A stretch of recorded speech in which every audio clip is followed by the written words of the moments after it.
Bienvenidos a una nueva sesión del Seminario de Ética y Filosofía Política que organizamos desde el Departamento de Filosofía y desde el Grupo de Investigación de Bioética y Éticas Aplicadas de la Universidad de Oviedo. En esta ocasión contamos con la presencia de Jaime Rodríguez Alba, que es profesor de Filosofía Moral y de Filosofía Política, de Teoría Moral y Filosofía Política en la UNED. Y es además uno de los fundadores y actualmente de los responsables de la Red Iberoamericana de Ética Pública. Jaime se licenció aquí en la Universidad de Oviedo, luego hizo el DEA en la Universidad Complutense de Madrid, pero finalmente realizó la tesis y se doctoró en la UNED. Antes de recabar en la UNED, él impartió clases en la Universidad Siglo XXI de Argentina, en la Universidad Autónoma del Estado de México y también en la Universidad Internacional de La Rioja. Ha publicado mucho, me voy a limitar a citar unas poquitas obras de los últimos años, los artículos Gobernanza ética de la inteligencia artificial y la robótica, del año 2023, el ciclo de aplicación de la ética en el diseño de las infraestructuras institucionales para la integridad, también del mismo año, así como los capítulos del libro Evaluación y seguimiento de la implantación de la transparencia en los ayuntamientos españoles, avances y retos pendientes, del año 24, o más recientemente, de burócratas a sabios, reflexiones críticas sobre los sistemas de integridad institucional. También ha coordinado con Óscar Diego Bautista el monográfico Ética Pública y Combate a la Corrupción en la revista de Investigación Jurídica, y es el autor del libro publicado en 2025 por la Universidad Autónoma del Estado de México, La gestión de la integridad como combate a la corrupción. Bien. Jaime Rodríguez Alba es además miembro del Grupo de Investigación de Bioética y Éticas Aplicadas, que es, como digo, el grupo que organiza este seminario, y es un doble placer tenerle aquí. En un momento, después de esta entrevista, impartirá una charla titulada Integridad como principio y como virtud. Bueno, y analizará este concepto clave desde el punto de vista de la ética aplicada a la gestión pública. Bueno, realizamos entonces esta entrevista aquí con motivo de esa charla y también de sus publicaciones más recientes. Y para abrir, digamos, la entrevista, me gustaría hacerte un par de preguntas muy generales, también pensando en el público que nos pueda estar viendo. ¿Qué es la ética aplicada en general? Y más en concreto, ¿qué es la ética en la gestión pública o la ética aplicada a la gestión pública? Y bueno, también en relación con esto, ¿cómo se engranan las dimensiones éticas de lo que es la ética pública, la ética política, la ética cívica o civil, la ética de la administración, así como las dimensiones organizacional y profesional que están entreveradas en estos conceptos? Bueno, primero que nada, muchas gracias, Javier, por la invitación, y muchas gracias también a la Universidad de Oviedo, ¿no? Donde, como bien dices, yo me recibí, me licencié, ¿sí? Y después tuve pues, un periplo, digamos que particular, cuando menos, ¿no? Como es el de cualquier ser humano, por otra parte, ¿no? Fíjate que yo creo que primero tenemos que tener algo claro, que es una de las cosas con las que yo me encontré bastante dificultad, sobre todo porque las éticas aplicadas nacen del campo de las prácticas sociales y profesionales. Esto es importante remarcarlo siempre, porque no se trata de una suerte de consejos que desde el mundo académico vamos a darles a los profesionales, en este caso de la gestión pública, sino que desde el propio campo profesional de la gestión pública nacen la necesidad de plantear ciertas cuestiones que tienen que ver con la conflictividad moral implícita en cualquier proceso, en este caso de gestión pública, ¿no? Esto es importante matizarlo porque, bueno, reflexiones éticas, o por mejor decir, morales, acerca de la cuestión pública existen desde siempre, desde que existe el ser humano, ¿no? Y además aquí es importante, por ejemplo, descentrarnos, ¿no? Porque nosotros pensamos que todo empezó con Aristóteles y con Platón, y eso no es verdad.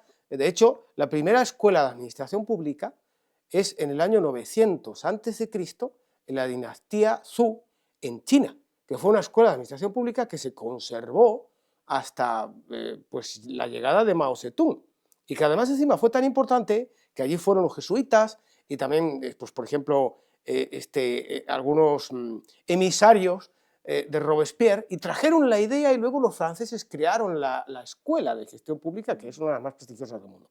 Por lo tanto, reflexiones morales sobre los problemas que están involucrados en lo que nosotros llamamos gestión pública, que ya explicaré un poco en qué consiste, existieron siempre, ¿no? Ahora bien, el campo profesional de esta ética aplicada a la gestión pública, eso es más reciente.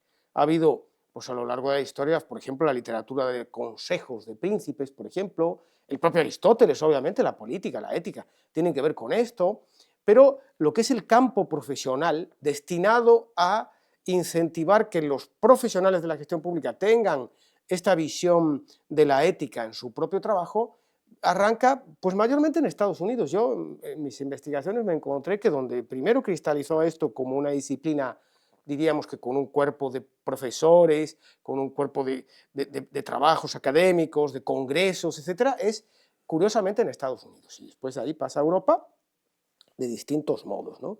Entonces, primero entender que esta disciplina se constituye como tal relativamente reciente, ¿no? Y segundo, entender que las éticas aplicadas nacen de las propias prácticas. Ahora bien, aquí pues hay que también después introducir otra distinción que es importante y que usualmente se nos pasa desapercibida, que es la distinción entre la reflexión moral y la reflexión ética.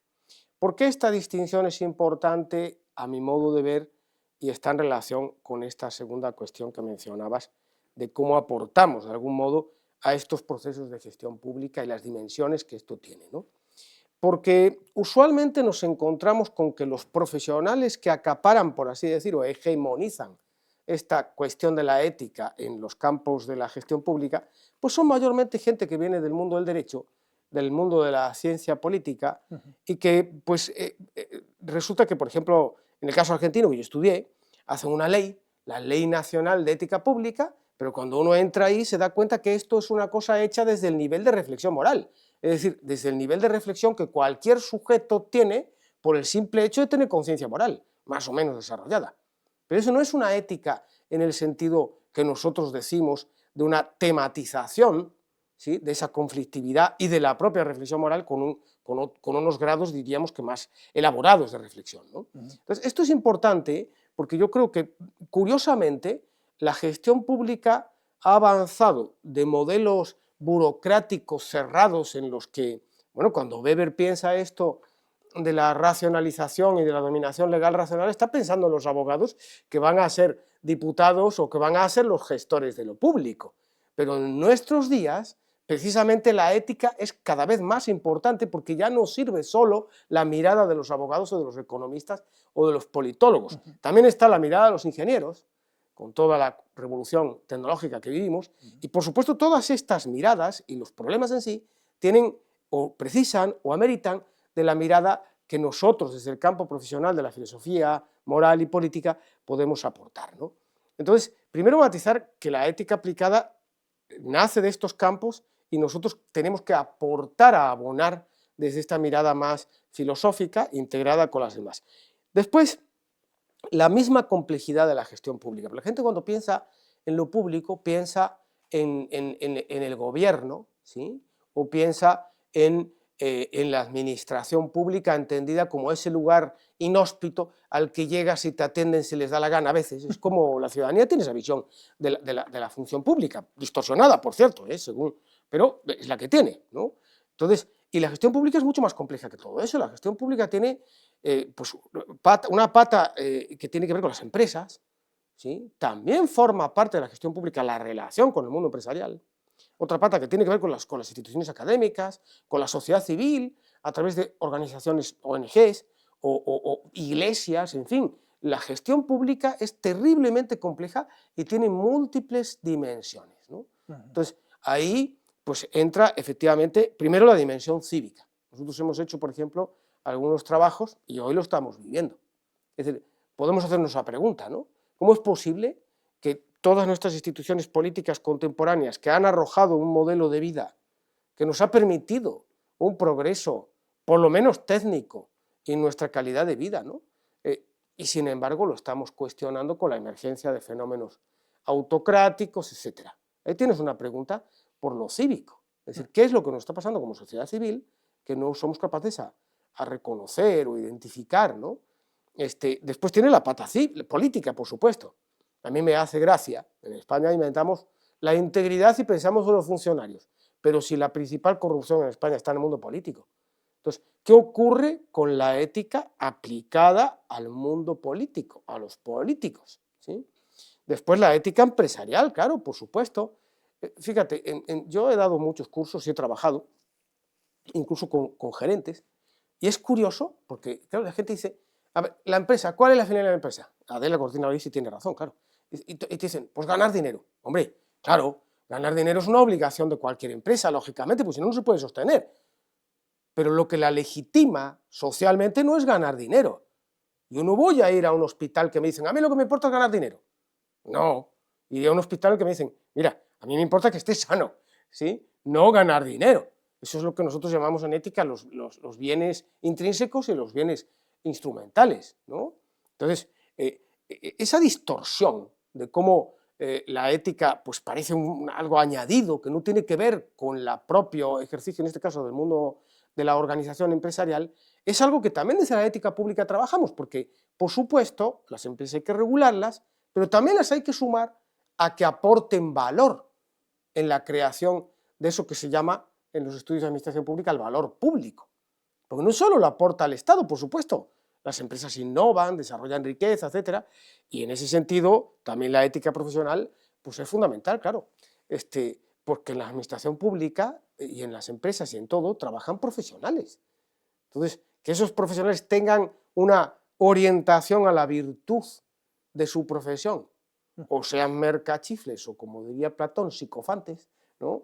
Pues cambia mucho la cuestión. Por lo tanto, hay múltiples aristas desde las que trabajar esta cuestión, pero algo que a mí siempre me gusta, pues porque claro, la gente cuando ve la complejidad dice, wow, ya, ¿para qué? ¿No?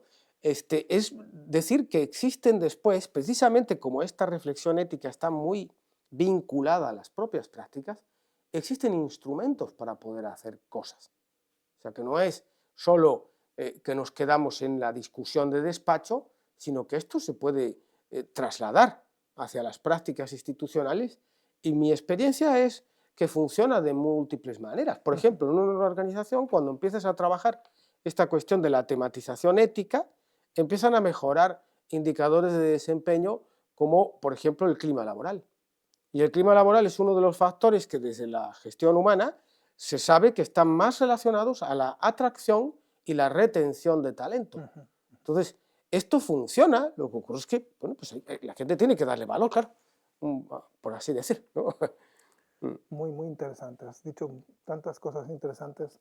No obstante, me voy a detener primero en una que queda implícita en lo que has contestado, y tiene que ver con la profesión filosófica. Pero tú, recuerdo cuando nos conocimos, la expresión se me quedó grabada, dijiste, bueno, claro, la ética tiene que entrar en las cocinas del Estado, tiene esa responsabilidad. Vale, mi pregunta tiene que ver con una especie de dejación en el oficio de los filósofos, porque no solamente el análisis filosófico riguroso, también el quehacer ético, normativo, a la hora también de indicar, de guiar, ¿no? Y de colaborar, ¿no? Como has dicho, la mirada filosófica tiene que ser una más en la administración. ¿Por qué en el mundo de las éticas aplicadas, al menos en España, no encontramos ni autores ni obras relevantes, ¿no? O tan relevantes como debieran, ¿no? Hay, por supuesto, hay autores, no digo que no los haya, pero muchas veces enfocándolo desde lo filosófico-político.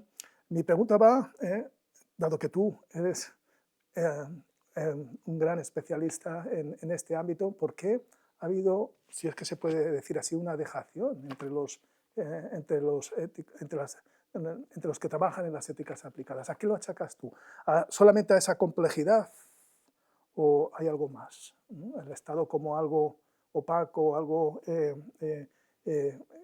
¿cómo se dice?, refractario, bueno, me gustaría saber tu opinión sobre esto. Bueno, voy a opinar y espero no ofender a nadie, sí, con las opiniones.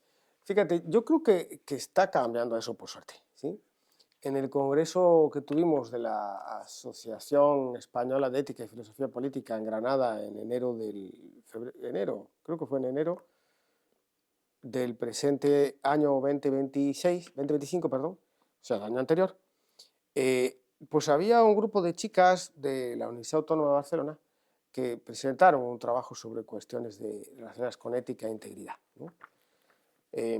Pero es verdad que en las facultades de filosofía no ha habido una recepción muy grande a estos temas, ¿no?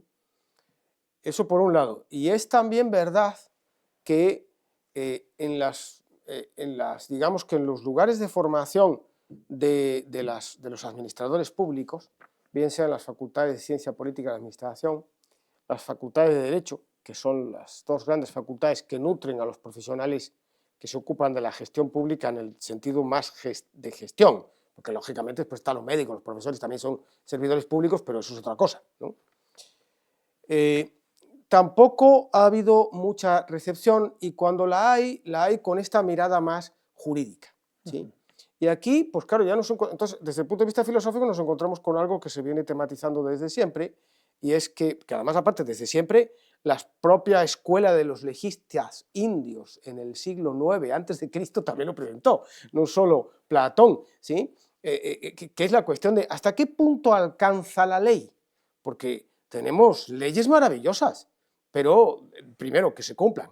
Entonces, la ética no tiene que ver, como dice Kant, con el deber jurídico, tiene que ver con el querer el deber, ¿no? Es decir, tiene una trama mucho más complicada. Entonces, esto motiva una cierta distorsión de la ética que acaba convertida en, bueno, vamos a hacer un código. Y todos sabemos que llenan las paredes de códigos, nadie lo lee, ni sabe lo que significa, porque además aparte se hacen de aquella manera, por cumplir el trámite, etcétera, etcétera, ¿no? Entonces, esa mirada no siempre es así. Por ejemplo, en España hay un gran referente que es Villoria Mendieta, que él sí tiene esta mirada filosófica y hace poco he estado con él y además aparte lo reconoció, que era una mirada fundamental, ¿no? Pero no se han producido espacios de comunicación. Yo creo que todo, en lugar de... Hay que ver muchas veces la cuestión, cuando uno se mete en el mundo de la gestión pública, la administración pública, yo he dirigido una licenciatura en administración pública, estudié todo eso de la administración pública, lo primero que se da cuenta es que hay que pensar en, bueno, bien, ¿y cómo lo vamos a organizar? Vamos a ponernos a hablar. Y nosotros los académicos tendemos a escribir y a dar charlas y que los demás aplaudan. Pero en una organización eso no funciona. Hay que buscar otros mecanismos para hacer que esas reflexiones éticas estén, por decirlo de algún modo, distribuidas. Es decir, en los propios que tienen que hacer las políticas, tienen que tener esta formación ética y esta mirada ética internalizada. Yo creo que es ahí donde se ha fallado. Y me parece que no es solo responsabilidad de nosotros los académicos, que tendemos a hablar a veces un lenguaje muy abstracto. Pues yo he estado en congresos de burócratas, me acuerdo una vuelta uno que se enfadó porque dijo, bueno, ustedes los burócratas, y se enfadó. Bueno, ser burócrata no está mal, ¿eh? Es necesario. Yo quiero que la justicia esté llena de burócratas, que miren en los papeles, no en uno que tenga una ocurrencia de hacer las cosas en el momento, sino que se ampare en las leyes establecidas, es decir, un burócrata, ¿no? Entonces, te das cuenta de que en estos lugares, claro, cuando llega el filósofo y dice, pues agarra y dice, pues Platón y tal. Bueno, ¿y esto qué hago yo con lo que dijo Platón? Porque yo aquí tengo otro problema, ¿sí? Entonces, necesitamos afinar nuestro lenguaje. Por eso yo he procurado en todo mi trabajo, y lo sigo haciendo, hablo de virtud, la virtud de la integridad, pero inmediatamente me pongo a hablar de la evaluación de desempeño. Claro, cuando vas, dicen los filósofos, porque me pasó, pero es que tú estás pasando del ser al deber ser. Dios, no, mira el marco previo, yo hablo de una ética aplicada, no estoy hablando de la fundamentación, sino si la integridad es una virtud, tiene que ver con las prácticas, y las prácticas las evalúas en la evaluación de desempeño, por lo tanto estudia qué es la evaluación de desempeño y cómo puedes traducir el lenguaje filosófico al lenguaje burocrático o de gestión, sabiendo que no lo va a traducir, por supuesto, íntegramente, pero va a ser una manera de hacer que eso forme parte de la vida real de la organización, y no de una charla que yo puedo ir a dar, después me invitan a tomar algo y la paso fenomenal, me encanta, pero eso no es el objetivo. Entonces, por un lado, que nosotros aprendamos a hablar un poco más el lenguaje de los burócratas, de los gestores, Ujú. mejor decir. Y en segundo lugar, como bien acabas de decir, es cierto que los paradigmas imperantes de Estado pues han sido muy cerrados, ¿sí? Es decir, el Estado ha tendido a operar como una caja negra en la que los que están allí mandonean, ponen para aquí, ponen para allá, presentan un Excel con la valoración presupuestaria, etcétera, etcétera, pero no han dejado entrar a la ciudadanía ni al que viene de fuera, incluso lo miran como, mira, ya viene este, ¿sí?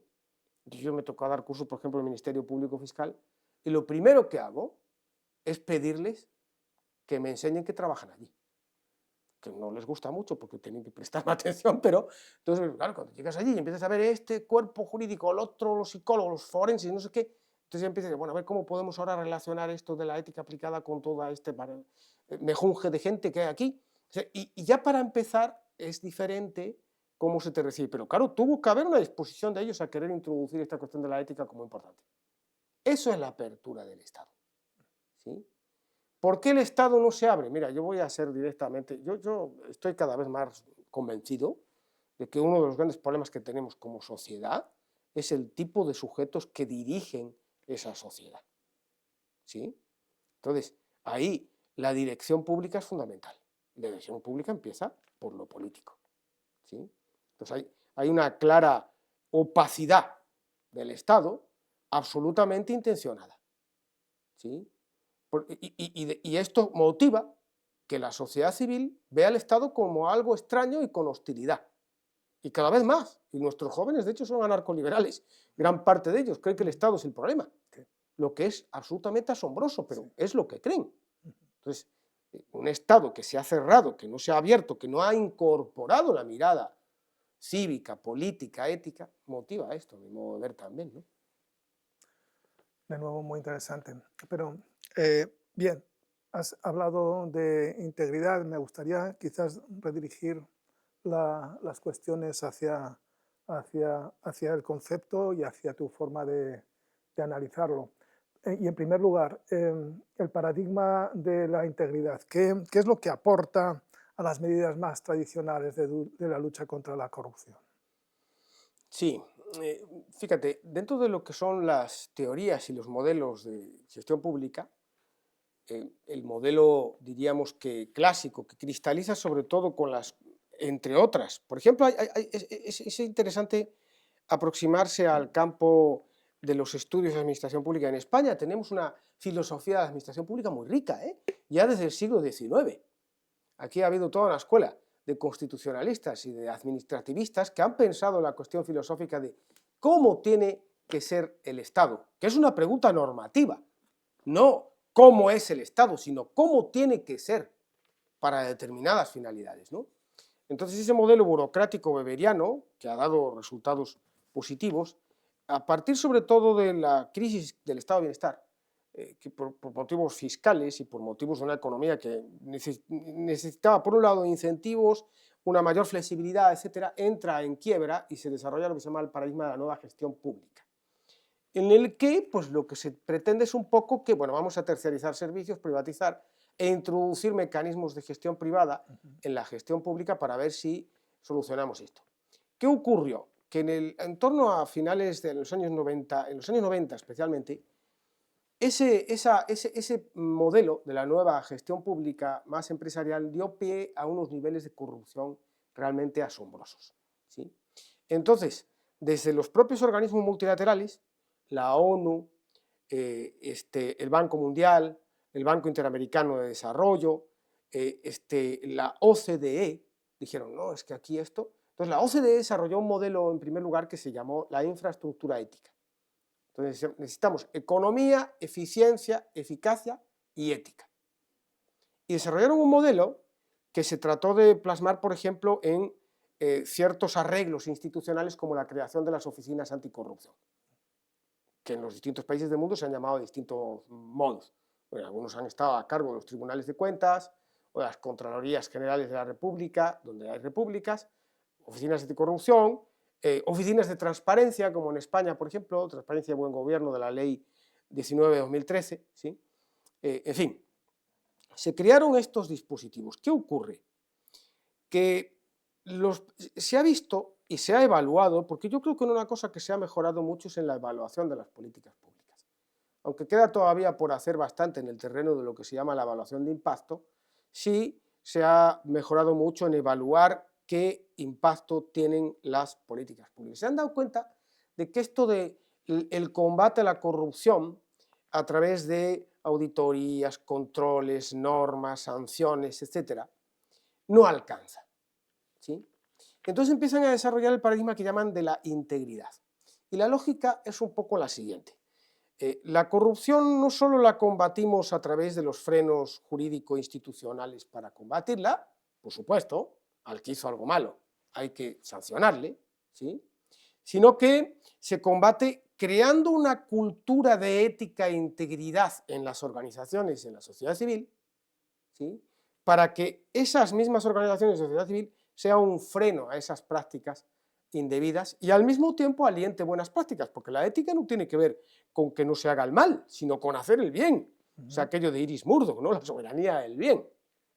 Entonces, ahí empieza, a partir del año 2010, el paradigma que se llama de la integridad, que lo desarrolló la OCDE y también lo desarrolló Transparencia Internacional, que es una ONG que se encarga del análisis y el combate a la corrupción, y que en España ha cristalizado con la propuesta de lo que se llama el Sistema de Integridad de la Administración General del Estado, que nace en el año 2022. Y aquí se ve muy bien, en el caso del Sistema de Integridad de la Administración General del Estado, cuál es la filosofía de fondo de este modelo, ¿no? Que es la idea, ¿sí?, de que pues, a raíz de los fondos New Generation, que han venido muchísimos millones de euros, como sabemos, la Unión Europea ponía la obligación de tener que tener una oficina antifraude, una política antifraude y suscribir las distintas normas antifraude que la Unión Europea establecía. Pero claro, ¿de qué sirve una oficina antifraude si la gente no sabe lo que es la corrupción? ¿Sí? Cuando uno entra, yo me dediqué mucho tiempo a ver las minucias de la corrupción, porque es ahí donde... Entonces muchas veces el corrupto es tan inteligente que opera a través de la ley. No se va a ir contra la ley, opera a través de la ley y a través de incentivos de muy distinto tipo, mecanismos incluso a veces sutiles de manipulación, o sea, es muy complicado. Entonces, para que el sujeto pueda realmente resistir a eso, necesitamos fomentar su integridad. Es un poco la idea, y ahí pues ellos lo quieren hacer a través de esto, que en el fondo es un modelo en el que existen lo que ellos llaman unos instrumentos esenciales, por ejemplo, un código de ética, que tienen que ir asociados a determinados procesos, por ejemplo, un proceso de socialización en el código y un proceso de cumplimiento del código, y estructuras, que exista un comité o un grupo de personas responsables de hacer cumplir el código. Y otros instrumentos complementarios, como puede ser a lo mejor pues la existencia de competencias de ética e integridad en la organización, ¿sí? Pero trabajar también una política de integridad en relación con los proveedores, con los usuarios de los servicios, etcétera, etcétera, y trabajar también la cuestión de crear culturas de integridad interna en los propios trabajadores, que sepan qué es esto y por qué es importante esto de la integridad, ¿no? Entonces la idea del marco, de los marcos de integridad tiene que ver con eso, pero con una visión, como dice el propio paradigma, holística. Porque no basta que nosotros trabajemos la integridad dentro de nuestra organización. Podemos ser lo más íntegros del mundo, pero si todo el contexto está podrido de corrupción, tarde o temprano nuestra integridad va a tambalear, ¿sí? Entonces tenemos que también trabajar el contexto de integridad, la organización y el contexto. Pero nace con esta vocación de no reducir la cuestión de la ética al combate a la corrupción, sino al fomento de buenas prácticas en las organizaciones. Muy bien, muy interesante, sí. De hecho, una de las cosas que yo te había querido preguntar, queda respondida en lo que has dicho, es la complementariedad entre las culturas de la integridad y los sistemas de integridad, y en particular cómo valoras tú el sistema de integridad de la Administración General del Estado como gran herramienta que nos hemos dotado, ¿no?, en los últimos años. Claro, la corrupción es un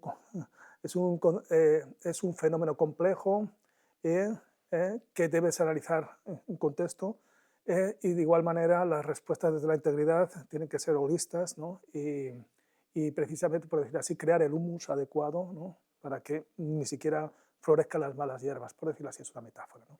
Bien, es muy, muy, muy interesante.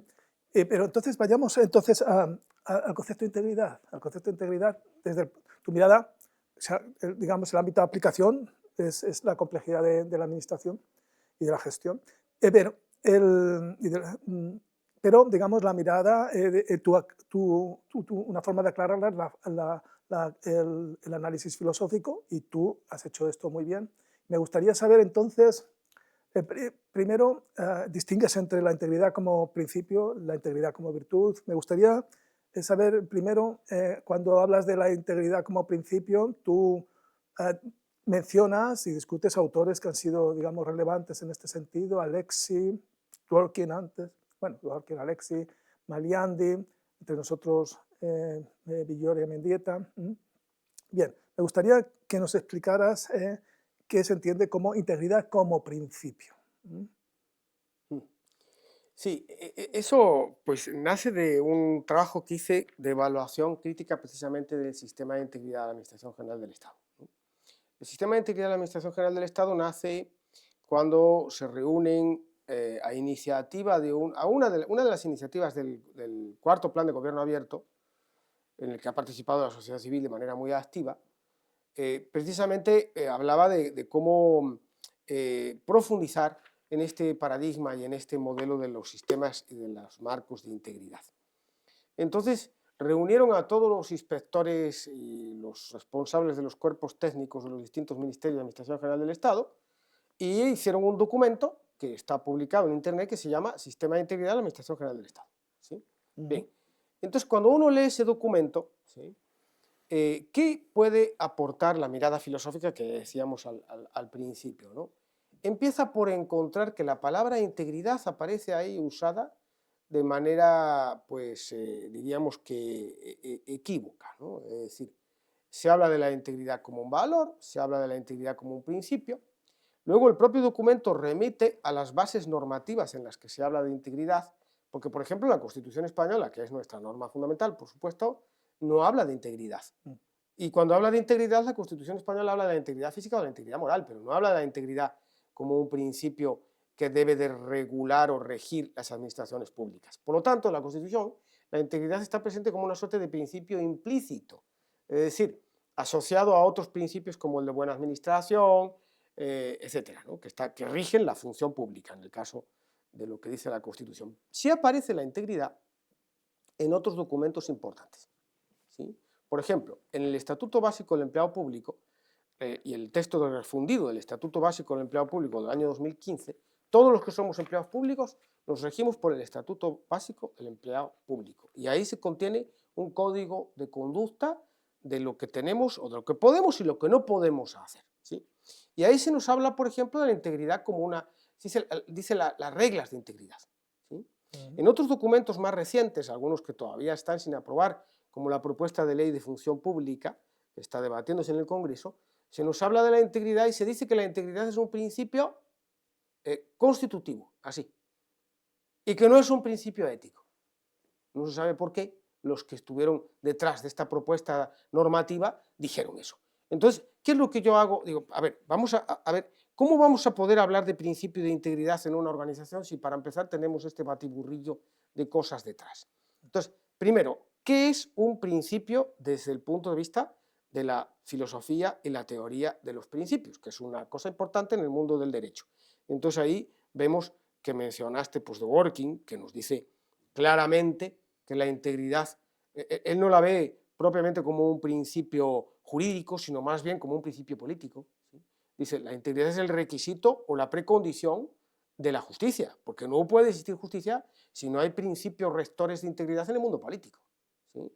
Entonces, o ya entrando en el terreno más específico de la teoría del derecho y de la filosofía del derecho, pues ahí tienes a Alexi o a Ávila, etcétera, que han sido el propio Atienza, ¿no?, que se han preguntado por el estatuto, ¿qué es un principio?, ¿no? Y aquí algo que es importantísimo es la distinción entre principios y reglas.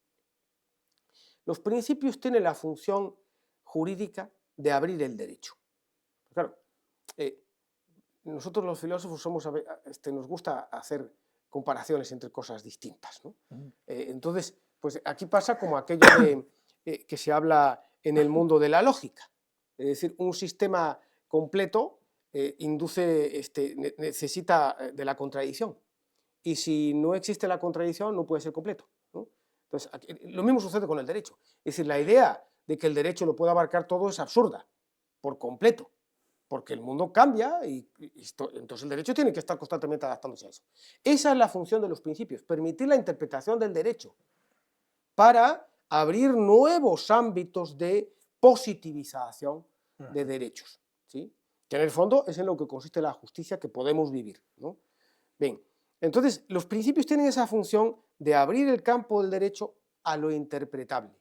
Son necesarios, fundamentales, y permiten, que esta es otra cuestión importante, que muchas veces pasa desapercibida, los principios es aquello a lo que acude un tribunal, por ejemplo el Tribunal Constitucional, cuando tiene que resolver un conflicto entre normas o entre valores.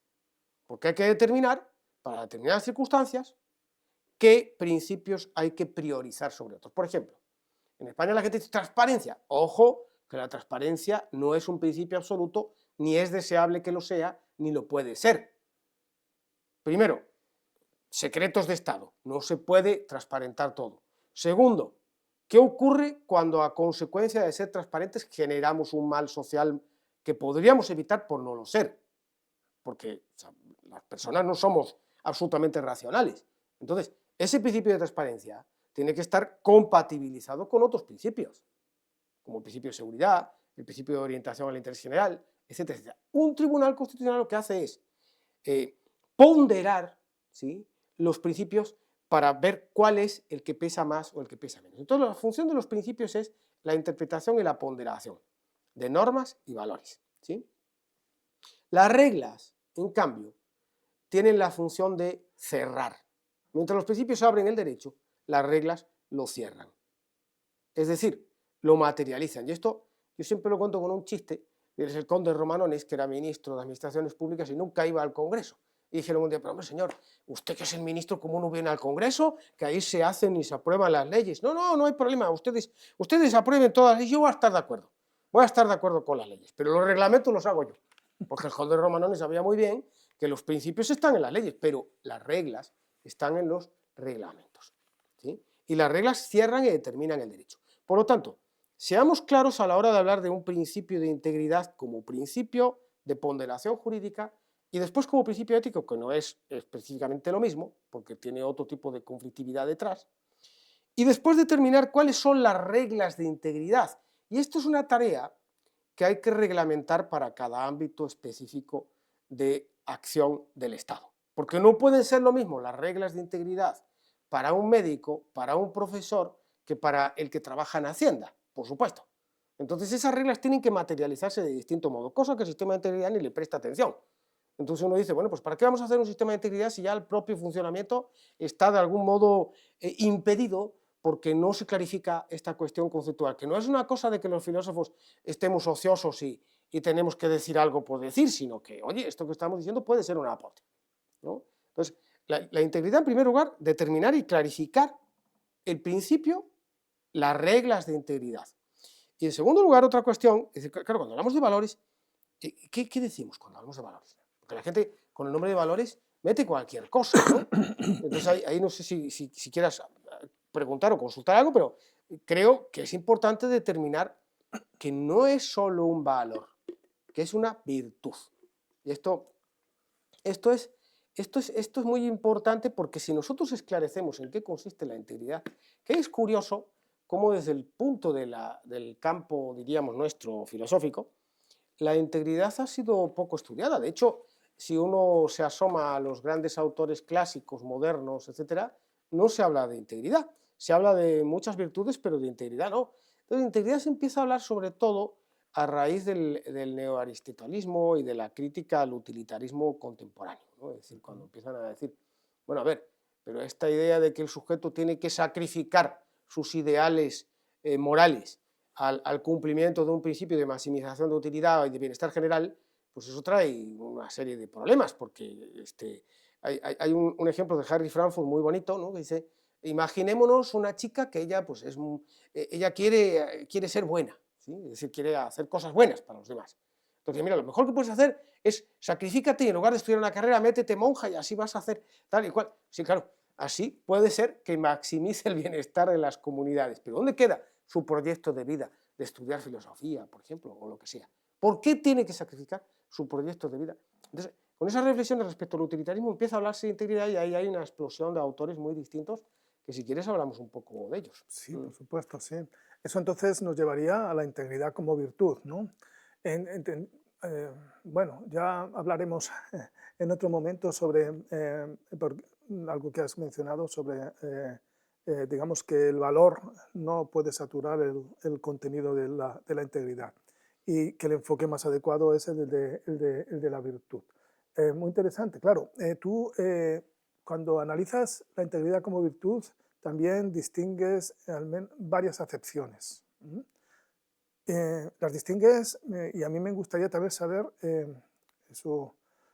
cómo están interrelacionadas, pero hablas, claro, de la integridad del yo, recurriendo precisamente a un autor que en el que estaba pensando cuando hablabas de cómo surge el concepto en relación con unas versiones neoaristotélicas, ¿no? Estaba pensando en Bernard Williams, que es un gran crítico del utilitarismo y del kantismo, de los dos principalismos, ¿no? Y busca, digamos, una vía intermedia, distinta, ¿no? Distinta no es intermedia, distinta, y entonces plantea la cuestión de la integridad en relación con la identidad. Esto es muy interesante porque muchas veces los burnouts de distintos profesionales se deben al desajuste entre los principios, por ejemplo, de la organización y los principios de lo que ellas creen que es ser un buen profesional, y eso crea moral distress, desajustes de este tipo en donde ahí chirría, digamos.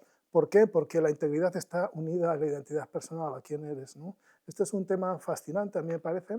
Tú hablas entonces de que ese estrato tiene que estar contemplado a la hora de ver la integridad, pero además añades que puede ser entendida como una virtud social, y además dices, y un tercer nivel es el de la virtud epistémica, en un sentido además en que a veces es híbrido, porque es una virtud epistémica que es también moral, ¿no? Es decir, son, digamos, tres niveles en que tú analizas, y a mí me gustaría que que los explicaras, dado que tus análisis son tan finos, y también que, en qué sentido están interrelacionadas. Sí, qué bien que lo has planteado así, ¿no? Desde el punto de vista de la lógica del profesional, ¿no? Me hiciste acordar, se me vino al recuerdo, un trabajo que hicimos en los procesos selectivos y que redundan un poco en esto de cómo aplicamos todas estas cosas, ¿no? Después a las cosas porque yo cuando voy a los congresos siempre digo, yo soy un burócrata, me mancho las manos con la suciedad, ¿no? La suciedad hay un proceso selectivo. A ver, todo eso que dices tú, ¿cómo lo podemos llevar a un proceso selectivo? Bueno, y se nos ocurrió con un equipo interdisciplinar, en el que había psicólogos, gente de recursos humanos, abogados y también gente de filosofía, en unos procesos selectivos de la Municipalidad de Córdoba, se nos ocurrió introducir la cuestión de evaluar un poco esto que podemos llamar las competencias éticas, que es una cosa que técnicamente tiene su dificultad, pero lo hicimos a través de una herramienta que se llama la Assessment Center por competencias, ¿no? Y que nos permitió, por ejemplo, a través de juegos de rol, ¿sí? Trabajar esta cuestión que mencionas de la identidad. Es decir, cuando alguien tiene una profesión, esa profesión supone una serie de principios, de valores, con los que se identifica, porque la profesión no es cualquier cosa, ¿eh? De hecho, yo decía, ¿por qué las organizaciones son importantes? Vamos a ver, ¿cómo no van a ser importantes las organizaciones? Naces en una y mueres en otra, porque la familia es una organización y el hospital o donde te mueras es otra organización y toda tu vida la pasas en organizaciones. ¿Cómo no van a ser importantes? ¿Sí? Y cuando tú conformas tu carácter, siempre lo haces en contextos que están estructurados, organizados, ¿sí? Por lo tanto, las organizaciones son fundamentales, ¿no? Entonces, pues, ¿qué nos encontramos? En la municipalidad nos juntamos con los recursos humanos y dicen, es que aquí tenemos un problema tremendo porque los trabajadores sociales, la Municipalidad de Córdoba es un estado municipal que gestiona pues, escuelas, centros de salud pública, etcétera, ¿sí? Argentina es un estado federal, ¿no? Bueno, entonces, dicen, es que aquí llegan estos de los trabajadores sociales y los psicólogos y nos forman unos líos tremendos, porque vienen gritando y tal. Entonces, pues lo hicimos una suerte de observación participante, fuimos como antropólogos a ver, camuflados, a ver qué pasaba allí. Y claro, ¿qué descubrimos? que aquellos llegaban allí como si fueran el Che Guevara. Es decir, es que esta gente está sufriendo y lo que sufren y tal. Y bueno, unas cosas, un apasionamiento total, ¿no? Entonces, pues uno dice, estas personas realmente son maravillosas.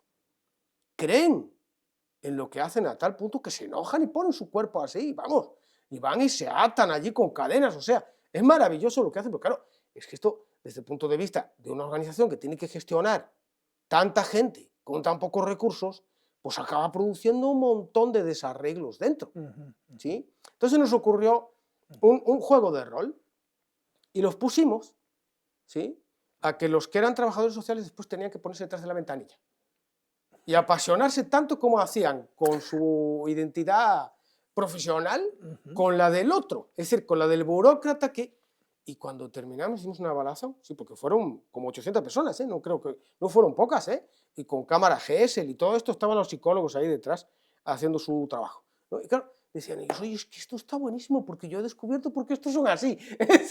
No se les había ocurrido, ¿no?, que aquellos también tenían su razón, ¿no? Entonces, y fíjate que esto tiene que ver con esto que desde filosofía llamamos la mirada a la tercera persona. Es decir, porque la mirada no es la mirada de un ser abstracto, llamémoslo Dios, sino de esa capacidad intersubjetiva de asumir distintos roles, que es lo que Habermas entiende que es fundamental en la conciencia moral y Kohlberg y toda la psicología. O sea, no es ninguna novedad, pero se llevó a la práctica con este instrumento. Entonces ahí tienes un poco la carga de la integridad desde la persona. Ahora, claro, yo siempre digo, hay una escena de los hermanos Marx que es maravillosa, en la que sale Groucho y dice, estos son mis principios, si no les gusta, tengo estos, ¿no? Entonces la gente dice, ¡ay, qué falta de ética! No, pues dicen, la integridad es la coherencia con los principios, entonces un integrista es el más íntegro, porque es el más coherente y tiene claro cómo hay que ser, ¿no? No, la integridad no puede ser eso, o por lo menos no puede ser solo eso. Entonces hay esta mirada de la filosofía, como mencionaste, con Bernard Williams, con Harry Frankfurt, con Christine Korsgaard y con tantos otros, Cox, etcétera, nos dice, no, tiene que haber también una parte social. ¿De qué sirve tener un sujeto que tiene todas las cosas claras? ¿Sí? Dice, el único juez es el que nunca se equivoca. Hay un refrán en el mundo del derecho que dice eso. Un amigo mío lo llama el juez avispa, porque está ahí viendo a ver cómo puede picar, en lugar de hacer justicia. Está viendo a ver cómo puede picar porque la norma lo autoriza y él... No, eso no es justicia, eso no es integridad, ¿no? La integridad también tiene que ver con la capacidad de convocar en ese entorno social a esta cultura de hacer las cosas bien, si lo quieres llamar así, ¿no? Eso también es integridad. Por lo tanto, la parte social es fundamental, claro. Y creo que una de las grandes cosas que hoy está eclipsada es precisamente la integridad. Podríamos hablar del eclipse de la integridad. Bueno, aquí todo el mundo tiene claro cómo debe de ser el mundo, y lo bueno que es actuar de este modo o del otro, y lo quiere imponer a los demás. Eso no es integridad. Pero claro, estas dos dimensiones de la identidad, ¿sí?, moral, que ojo que la identidad moral no es la identidad psicológica, porque algo que se ha dicho es que, y de hecho la filosofía política clásica de algún modo lo ve, ¿no? Porque yo siempre digo, lean el libro 8 de la República de Platón, en la que habla Platón de cómo van transformándose unas formas de gobierno en otras, entonces lo que llama él el hombre multicolor, ¿no? Es decir, cuando llega a esa democracia espléndida en la que el sujeto desorganiza completamente sus deseos y ya no sabe lo que quiere ni lo que deja de querer, que la metatraducción que hizo, hipertraducción, que le llama así, Alain Badiou, de la República es maravillosa, ¿no? Porque es eso, un sujeto cuyos deseos están absolutamente desordenados, entonces no sabe muy bien qué tienen que ver esos deseos con su plan o proyecto de vida. Ya no sabe qué es lo que le viene bien, ni lo que no, ni lo que le gusta, ni lo que no. Entonces dice Platón, ahí este mismo acaba diciendo, oye, que venga el dictador, que me ponga orden, porque yo soy incapaz de ponérmelo a mí mismo, ¿no? Vemos como esa cuestión de la identidad moral y de la identidad personal de un yo fragmentado, débil, etcétera, es importante, y la integridad en ese sentido es una suerte de argamasa que permite que esa dimensión florida, por así decir, ¿no?, de los deseos tenga una cierta coherencia. Pero eso está en relación primero a los demás. El libro este de Fernando Broncano, de Dimensiones de la Racionalidad, a mí me parece maravilloso cuando habla al final de la película Hacia rutas salvajes, ¿no?, en la que dice de un sujeto que es muy brillante y estudia derecho y tal, y pues bueno, de repente dice, yo tengo que contactar con la naturaleza, y se va a Alaska Y en lugar de hacer caso a los de la estación de servicio, a la gasolinera, que dicen, llévate esta guía, porque como venga una nevada de las que vienen aquí, no vas a saber ni a dónde ir ni qué comer. No, no, yo quiero estar así en la naturaleza solo, sin ninguna ayuda. Es decir, no escucho las voces de los demás. Hannah Arendt hablaba de los espacios públicos interiores. Es decir, las voces de los demás tienen que estar presentes en tu propio juicio. Y esa soberbia que este sujeto tuvo acabó, pues él se murió. Es decir, se quedó sin alimentos, empezó a comer raíces que lo desalcalinizaron y encima cuando salió, en lugar, como no tenía mapa, en lugar de ir hacia donde estaban los guardas, se fue en sentido contrario y murió. Y fue real el hecho. Entonces dice Broncano, detrás de la racionalidad individual existe una racionalidad social. Por eso Aristóteles, cuando habla de la prudencia, habla de deliberación. Si es que va a estar en la ética, dice deliberación. La deliberación es pública, siempre, ¿no? Entonces, esa integridad entendida como una dimensión del yo está en relación hacia la construcción digamos, deliberativa, es decir, con la integridad como virtud social. Y la clave para mí es entenderla como una virtud epistémica. ¿Por qué? Primero, porque la integridad está asociada con otras múltiples virtudes. La honestidad, la humildad, que antes dijiste una palabra hermosa, ¿no? El humus, ¿no? La humildad es el humus. Y Pascal dice, la humildad es la sabiduría de la inteligencia. ¿Sí? Entonces la humildad, la coherencia, la transparencia, en fin, un montón de virtudes. Por lo tanto, la integridad es una suerte de virtud racimo que se relaciona con otras virtudes. ¿Cómo? Pues a través de la ponderación y la deliberación. ¿Sí? Y por eso yo digo que es una virtud, que no lo digo yo, lo dicen Cox, etcétera, que es una virtud epistémica. Pero claro, como bien acabas de decir, no se puede olvidar que también la prudencia en Aristóteles es una virtud epistémica, pero es nada más y nada menos que digamos que la madre de todas las demás virtudes morales. Y entonces, la integridad le sucede algo similar, ¿no? Es una virtud epistémica en el sentido de que tiene que cultivar ese juicio para poder ponderar, deliberar y evaluar. Y eso es lo que tiene que hacer, por ejemplo, el servidor público. En Perú, tuve la ocasión que me invitaron ahí a reflexionar sobre un trabajo muy interesante que había hecho Villoria Mendieta con César Nicandro Cruz Rubio y encargado por Servir Perú, sobre qué tipo de dilemas, llamaban ellos, aunque no son propiamente dilemas, pero bueno, conflictos, ¿no? Se encuentra un servidor público. Hicieron como una suerte de recopilación de unos 300 dilemas de servidores públicos muy distintos, desde maestros de escuela en una área rural hasta el tipo que estaba a cargo de la Contraloría General de la República, ¿no? Entonces era interesante porque la integridad está ahí, en cómo el sujeto evalúa y da una respuesta a esa situación de conflictividad. Y eso está enlazado también con su propia dimensión, digamos que de identidad moral que se construye en la organización. Porque el sujeto la integridad no consiste en no confundirse. No. La integridad consiste en, si yo me confundí, saber por qué, cómo y cómo rectificarlo. ¿Sí? Y eso es una disposición central en cualquier servidor público, ¿no? Y bueno, de los políticos ya hablemos. ¿Sí? Bueno, fascinante.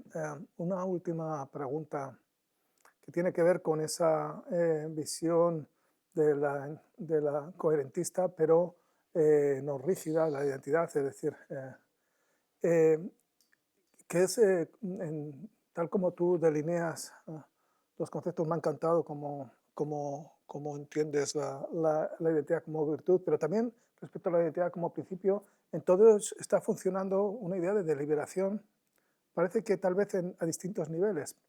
Tú ahora mismo has dicho que incluso respecto a la identidad personal, el aspecto deliberativo está presente, porque las identidades no son aisladas, no son atomistas, ¿no?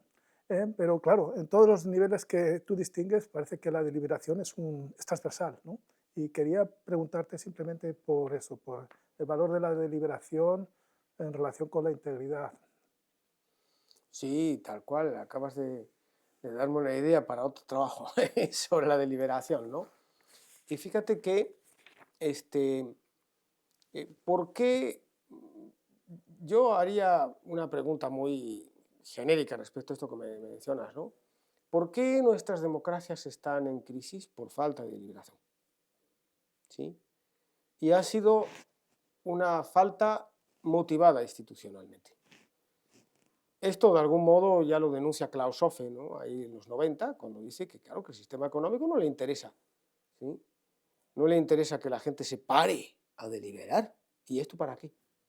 No le interesa, lo que necesitamos es estar aquí sometidos en este sistema, ¿no? Que empieza por decir que lo importante es el crecimiento. ¿Y qué es eso del crecimiento? A ver, vamos a... Bueno, entonces la deliberación ha sido el gran olvidado de nuestras democracias, ¿no? Y si esto lo llevas al mundo de las organizaciones, es todavía más abusivo, porque las organizaciones se han convertido en máquinas de disciplinamiento en las que los sujetos tienen que obedecer y no pensar, ¿sí? Claro, ¿qué ocurre? Que paradójicamente nuestro desarrollo sociotecnológico nos pide lo contrario. ¿Mm? Porque para no pensar ya están las máquinas, entonces el lugar que nos toca a nosotros es pensar. Y cuando digo que las máquinas están para no pensar, lo digo de verdad, porque la gente cree que las máquinas piensan, pero no piensan. Lo que hacen es, bueno, pues son motores estadísticos, ¿no? En el mejor de los casos, y a saber si se desarrollará una conciencia en una máquina, capaz que sí, pero a día de hoy no lo hace. Entonces, esa parte humana, que es la que se necesita, que tiene que ver con la frónesis, etcétera, es lo que hay que cultivar en las distintas profesiones y en los distintos espacios organizacionales, ¿no?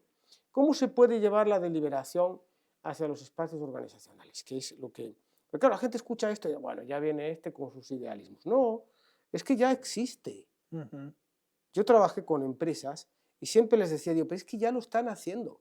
Hace poco me entrevistó una mujer que lleva un cargo directivo en el Ministerio de Sanidad, de la Agencia del Medicamento, y yo decía, pero es que ustedes ya lo están haciendo, es que no se dan cuenta.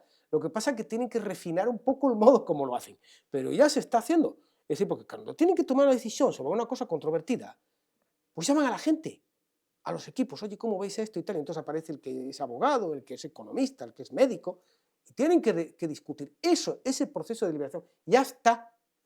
Entonces existen instrumentos de aprendizaje en las organizaciones, como por ejemplo lo que se llama las comunidades de práctica. Yo hice un trabajo que se llama la comunidad del juicio reflexionante.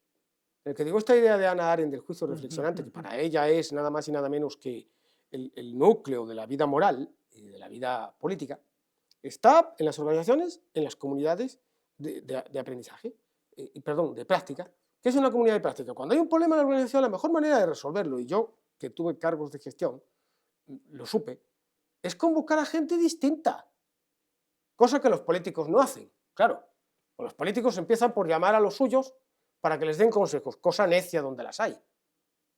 Porque si necesitan realmente tener una mirada distinta, ¿por qué llevan a los que piensan como ellos? ¿Sí? Entonces, la deliberación se puede dar en las organizaciones y eso crea hábitos, porque la virtud es un hábito que se repite y se repite y se repite. Y los hábitos, o sea, esa anécdota famosa, ¿no?, que cuenta Bourdieu, ¿no? Dice que le fueron a ver a Pascal, un monje que estaba en crisis existencial, es que yo estoy perdiendo mi fe. Y le dijo Pascal, arrodíllate y reza, arrodíllate y reza, arrodíllate y reza y terminarás creyendo. Como diciendo, el hábito hace al monje, ¿no? Que se dice. Es decir, el desarrollar estos espacios deliberativos, darle el nombre de espacio deliberativo, empezar a sopesar, a ver, por ejemplo, las distintas teorías éticas. En la administración pública, el utilitarismo es la que tiene mayor predicamento, además es lógico, porque uno tiene que gestionar necesidades que son prácticamente infinitas con recursos que son escasos. Por lo tanto, el utilitarismo es maravilloso en eso, ¿sí? Pero también está la dimensión deontológica, también está la dimensión de las virtudes y la ética del cuidado, que en nuestros días es fundamental. Sí, entonces, ese lenguaje de la filosofía moral se puede llevar a esos espacios y potenciar una cultura en la que los que van a ser directivos públicos hayan escuchado de esto. Una cosa que a mí me parece que nos ha de dar un poco de optimismo. Yo, los alumnos que tengo en el doctorado y en la maestría que tenemos nosotros en la UNED, generalmente son ingenieros o abogados y mucha gente que trabaja en el sector público, en las empresas, y que tiene esta mirada. De decir, es que la filosofía es lo que nosotros necesitamos para mejorar esto, ¿sí? Entonces, ahora también nos falta que nosotros desde la filosofía, pues digamos, oye, pues mira qué bien, pero claro, tenemos que ir ahí con una apertura que ahora mismo yo creo que no tenemos del todo, porque pensamos que nos van a escuchar, que no nos valoran, qué sé yo, ¿no? Que son, pues eso, burócratas, que no les interesa nada más que... Y eso no es tan así, ¿no? Eso no es tan así. Y pues bueno, cerrar un poco así, ¿no? Diciendo que yo sí creo que hay enormes oportunidades para esto, ¿no? Y, y- y que no hay que bajar los brazos, ¿no? Hay que empezar a habitar estos espacios. Claro, yo entiendo que estamos en unos momentos críticos, ¿sí? Ujú. Porque claro, si pensamos en deliberación, pues imaginémonos el gabinete de Donald Trump. Es todo lo contrario a un proceso de deliberación. Sí. Es un sujeto que se levanta y dice una cosa y todos los demás. Pero tú fíjate que el propio lenguaje que ya se está empezando a usar en los medios periodísticos y que viene de la teoría política, que hace un montón de tiempo, no me acuerdo del autor, la democracia de la escucha. Pues claro, ¿qué escucha existe en nuestras sociedades en las que viene Feijóo, Sánchez o el otro, dan su discursito y los demás aplauden? Eso no es una democracia de la escucha, es una democracia del aplauso o de la audiencia, Ujú. pero no de la escucha. Entonces, la escucha tiene que ver con la deliberación. Es la clave de la deliberación, la escucha. Entonces, se habla de la teoría política, etcétera, y nosotros estamos aplaudiendo a sujetos que son francamente bestiales. Y ya dijo Aristóteles, y con esto cierro, para hacer, dijo Aristóteles que si hay algo realmente asombroso es cuando los seres humanos se hacen bestias, porque las bestias humanas son mucho peores que las bestias animales, ¿sí? Así que, pues bueno, yo creo que los filósofos tenemos que estar ahí, ¿no? Metiendo las manos en el barro. Ujú. Muy bien, muy bien. Ha sido un placer escucharte, Jaime. Yo por mi parte volveré a visualizar con gusto la entrevista. Es estupendo cerrar además con esta reivindicación del papel de la filosofía y de la ética en particular como un interlocutor válido que tiene que comprometerse desde dentro, como lo haces tú, en esa mirada necesaria de la ética dentro del Estado. Bueno, con esto cerramos la entrevista y no sin darte las gracias por estar con nosotros y por acompañarnos también en el grupo de investigación. Gracias, Jaime. Muchas gracias a vosotros, por supuesto.